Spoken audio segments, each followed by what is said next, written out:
Guys, Andy here again, messing about with the diesel heater in the garage. While I've been mending it, I've learnt a few things I just want to share with you. So the heater stopped working last week. I had a little mess about with it, and I've narrowed it down to this motherboard, circuit board that was gone. The reason I knew it was gone, it was quite obvious. There was these melt marks, burn marks in this corner, so I know that was the problem with it. And they're pretty easy to get to and easy to strip down, so I just took the one off my other heater, just like honestly a 2-minute job. Tried it on this heater and it worked perfectly, so 100% it was this that was gone.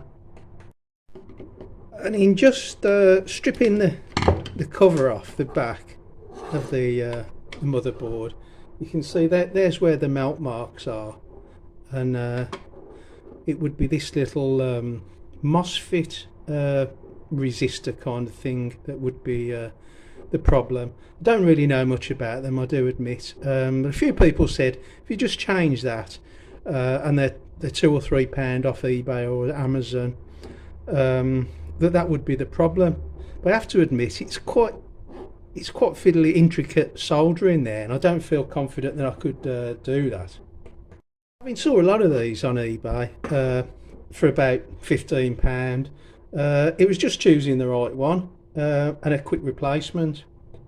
There's about 1 million of them available for sale, obviously, as you expect, and it's just choosing the right one. Now my heater, it claims to be an 8 kilowatt heater. Many people say that they're not 8 kilowatt, they're still the 5 that a lot of them are. So I don't know, but anyway, I went through one of the motherboards that claimed to be an 8 kilowatt as well, and also claimed to be a universal portable air heater motherboard, circuit board, what have you.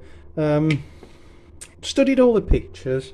Obviously this one's a little bit wider than mine, but all the wires seem to be pretty much the same. However, the wires on this one were coming out of the like the control panel at a slightly different angle, but it didn't look a problem.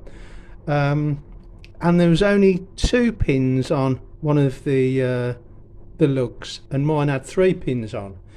But on listening to another YouTuber's video, that didn't seem to be a problem, because you only needing 2 of those pins anyway, and that was supposed to be for the fan. So yeah, anyway, I ordered the new part and it doesn't fit. I've put it all on. All the wires went. They all clipped on exactly the same. This screwed onto the machine with no issues at all. But in trying to get it working, it just didn't happen. Now, this board boasted it could be used on 12 volt or 24 volt, just as most of the machines do boast that they can be used on both voltages. And on my machine, using the original board, you can switch the voltage quite easily from 12 to 24. Putting this new board on, there was no option to change it to from 24 volt to 12 volt. I went through everything, guys. I've been on it hours.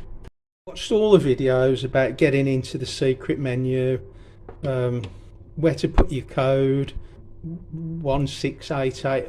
I've done all the codes, the 3-pin codes, the 4-pin codes, pressing the buttons like 3 times, but I have not been able to get into the voltage change.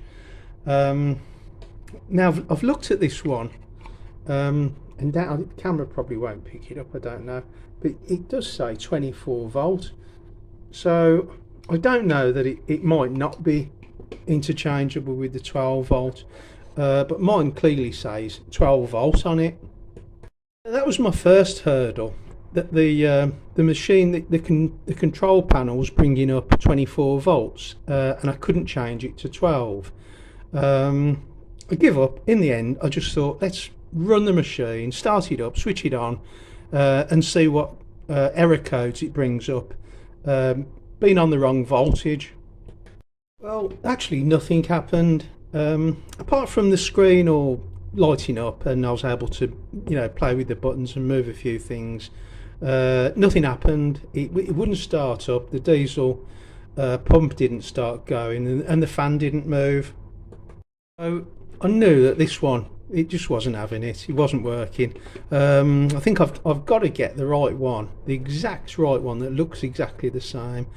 And people talk about some with a black board, some with a blue board, and there's a green board as well. I was finding millions of these pop up everywhere, but I didn't find any of these. Otherwise, I would have gone for one, of course. I would have gone for the right one. So that's what I wanted to basically to say to you guys when ordering one. Although they say they boast the Universal does all the heaters, they don't. Well, I've found out they don't anyway, and you don't want to be sending them back, waiting weeks to get your money back or whatever. You have got to get the right one.